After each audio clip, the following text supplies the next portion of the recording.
আসসালামু আলাইকুম।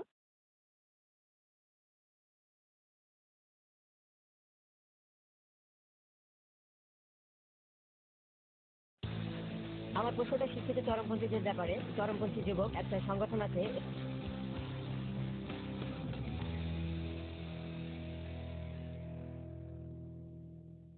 সাথে জড়িত, তারাও কাফির। তারা কোরআনের আয়াত ব্যবহার করে, যাতে বলা হয়েছে যে কেউ আল্লাহর আইন ছাড়া অন্য আইন রচনা করে সে কাফির। তারা এই আয়াতগুলো ব্যবহার করে।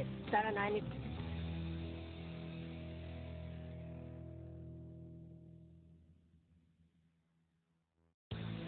ভাই প্রশ্ন করলেন যে একটা সংগঠনের চরমপন্থীরা যারা তাকে কাফির বলছে, তারা বোমা হামলাকে উৎসাহিত করে, আত্মঘাতী বোমা হামলা 9/11, তাই কিভাবে এই চরমপন্থীদের বোঝাবেন আপনি? ভাই যদি মুসলিম চরমপন্থীর কথা বলেন, তাহলে আমি নিজেকে মুসলিম চরমপন্থী বলি। আমি চরমভাবে দয়ালু, আমি চরমভাবে সৎ, চরমভাবে ন্যায়পরায়ণ, চরমভাবে ক্ষমাশীল। চরমভাবে দয়ালু হলে সমস্যা কোথায়? কোরআন বলছে চরম সৎ হতে, আংশিক হতে পারবো না আমি, তাই আমি চরমপন্থী মুসলিম। আমরা সে লেভেল মানবো না যা পশ্চিমা মিডিয়া দিয়েছে। যখন তারা জিজ্ঞেস করে, হ্যাঁ বলি আমি চরমপন্থী, চরমভাবে সৎ, চরমভাবে দয়ালু, চরম ন্যায়পরায়ণ, চরম দয়াশীল, চরম ক্ষমাশীল। সমস্যা কোথায়? আর কোনো মুসলিমই বলতে পারবে না যে চরমভাবে সৎ হওয়া ভুল। অন্যরা আংশিকভাবে সৎ, আংশিক ন্যায়পরায়ণ, তাই আমাদের চরমপন্থী হতে হবে। যদি সে চরমপন্থী মুসলিম হয়, প্রত্যেক মুসলিমকে চরমপন্থী হতে হবে, তবে তা হতে হবে সঠিক পথে, ভুল পথে হওয়া যাবে না। আমরা চরম জালিম হব না, চরম অসৎ হব না। তাই মিডিয়া যদি বলে কিছু মুসলিম হচ্ছে চরমপন্থী, আমি বলি প্রত্যেক মুসলিমের চরমপন্থী হওয়া উচিত। প্রত্যেক মুসলিমকে মৌলবাদী হতে হবে। যদি মৌলবাদী না হন, আপনি ভালো মুসলিম হতে পারবেন না, আমলকারী মুসলিম না। তাই মিডিয়া আমাদেরকে যে লেভেল দেয়, আমরা সেই রকম না, সেরকম মৌলবাদী না, সেরকম চরমপন্থী আমরা না। আমি একজন চরমপন্থী। আপনি যেটা নিয়ে বলছেন সেটা হয়তো উগ্রতা। একজন উগ্র আর চরমপন্থীর মধ্যে পার্থক্য আছে। এখন আমি জানি না আপনি কার কথা বলছেন, হতে পারে একটু যে, তাই আমার জবাব সে ব্যক্তির ক্ষেত্রে প্রযোজ্য হতেও পারে, নাও পারে। তবে আমাদের নবী মুহাম্মদ সাল্লাল্লাহু আলাইহি ওয়াসাল্লাম বলেছেন যে যদি একজন মুসলিম আরেকজন মুসলিমকে কাফির বলে, তাহলে সে তার উপরে ফিরে আসে, তার মানে সে নিজেই কাফির হয়ে যায়। কে বলেছেন? নবী মুহাম্মদ সাল্লাল্লাহু আলাইহি ওয়াসাল্লাম। তাই আপনি যদি মুসলিম হন আর কেউ আপনাকে কাফির বলে থাকে, তাহলে যে বলবে সে কাফির হয়ে যাবে মুহাম্মদ সাল্লাল্লাহু আলাইহি ওয়াসাল্লামের হাদিস অনুযায়ী। যদি আপনি কুফরি কাজ না করে থাকেন আর যদি প্রমাণ দেখাতে না পারে ইত্যাদি, অন্যথায় সেই কুফর তার কাছে ফিরে আসবে। এবার এই প্রশ্নে আসি যে যারা 9/11 বা লন্ডন বোম্বিংকে সাধুবাদ জানায়, তাদের কিভাবে শিক্ষিত করবেন? আল্লাহ কোরআনে বলেন সূরা মাইদা অধ্যায় নম্বর 5 আয়াত নম্বর 32, যদি কোনো মানুষকে হত্যা করে, যদি সেটা হত্যার বদলা বা পৃথিবীতে অশান্তির কারণে না হয়, যদি কোনো মানুষকে হোক মুসলিম বা অমুসলিম, অন্য কোনো মানুষকে হত্যা করে মুসলিম বা অমুসলিম, যদি সেটা হত্যা বা অশান্তির সৃষ্টির কারণে না হয়, সে যেন গোটা মানব জাতিকে হত্যা করলো। আর যদি কেউ কোনো মানুষের জীবন রক্ষা করে, সে যেন গোটা মানব জাতিকে রক্ষা করলো। তাই কোনো নিরাপরাধ মানুষকে হত্যা করা এটা হারাম, এটা নিষিদ্ধ। আমরা জানি যে 9/11 নিউ ইয়র্কের টুইন টাওয়ারে হামলার ফলে 300-এরও বেশি নিরাপরাধ মানুষকে হত্যা করা হয়েছে।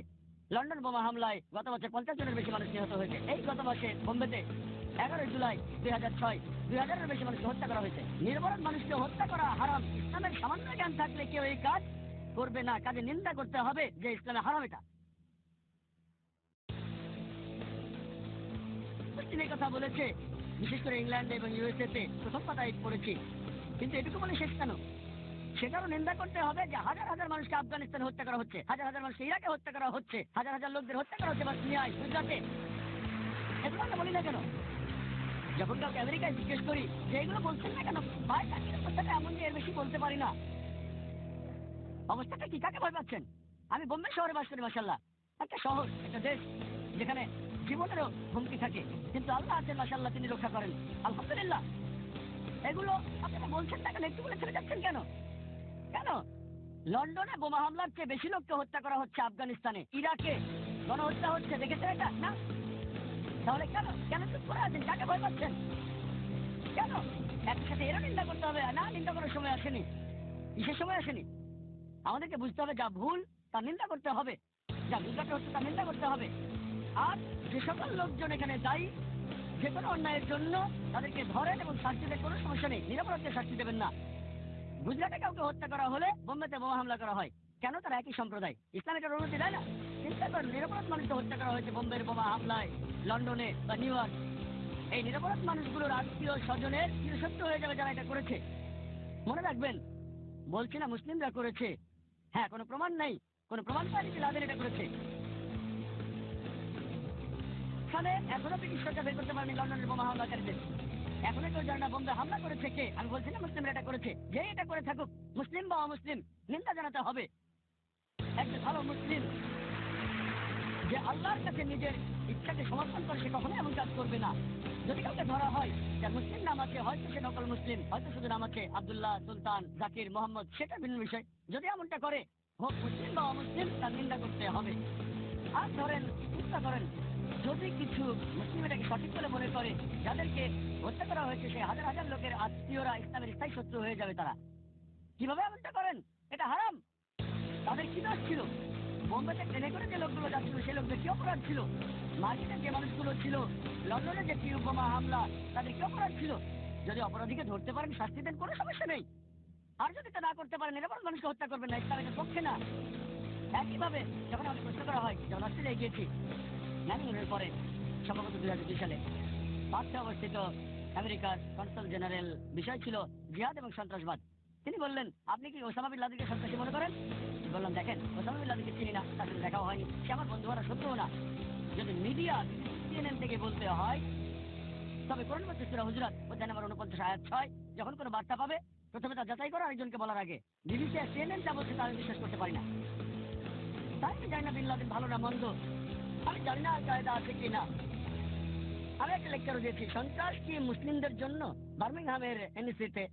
সেখানে আমি বলেছি, যদি US সাইটে যান, US department of justice on ইনফোগ্রিজ, সেই সাইটে দেখবেন অনেক সন্ত্রাসী সংগঠনের নাম আছে। 50 ভাগেরও বেশি হচ্ছে মুসলিম, যেগুলোর মধ্যে উলফা ইন্ডিয়াতে 749টা আক্রমণ করেছে গত 16 বছরে। যে কোনো সন্ত্রাসী সংগঠনের চেয়ে বেশি, কিন্তু তাদের নাম সেখানে উল্লেখ নেই। কেন?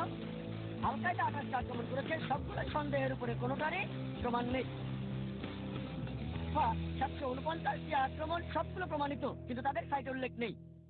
আমি জানি, যদি আমাকে 1 নম্বর সন্ত্রাসীর নাম বলতে হয়, আমি বলেছি 4 বছর আগে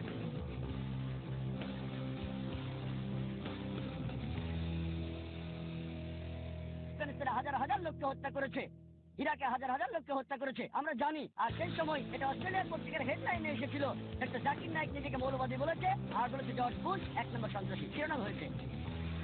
আর এখন এটা কমন, সবাই অহরহ বলছে জর্জ বুশ সন্ত্রাসী। সে সময় ছিল এটা নতুন। এখন পত্রিকা পড়লে দেখবেন অহরহ সবাই বলছে। একটা জরিপ হয়েছিল 1 মাস আগে, তারা 3টা অপশন দিয়েছিল। 1 নম্বর ওসামা বিন লাদেন, 2 নম্বর সাদ্দাম হোসেন, 3 নম্বর জর্জ বুশ। 1 নম্বর সন্ত্রাসী কে? আর কি জানেন? সবচেয়ে বেশি ভোট কার দিকে পড়েছিল? সর্বোচ্চ ভোট পড়েছিল জর্জ বুশের দিকে। অমুসলিম, অমুসলিম, মুসলিম না, চরিত্র পৃথিবীর বিভিন্ন অঞ্চলে করা সবচেয়ে কম ভোট 73% পড়েছিল, আর সর্বোচ্চ ভোট 78%। সে সন্ত্রাসীদের নির্বাচনে জয়ী। এখন আর এটা এমন কিছু না, এখন সবাই অহরহ বলছে, কারণ তারা জেনেছে, এমনকি অমুসলিমরা, আমেরিকানরাও বুঝতে পেরেছে সবকিছু ছিল সাজানো।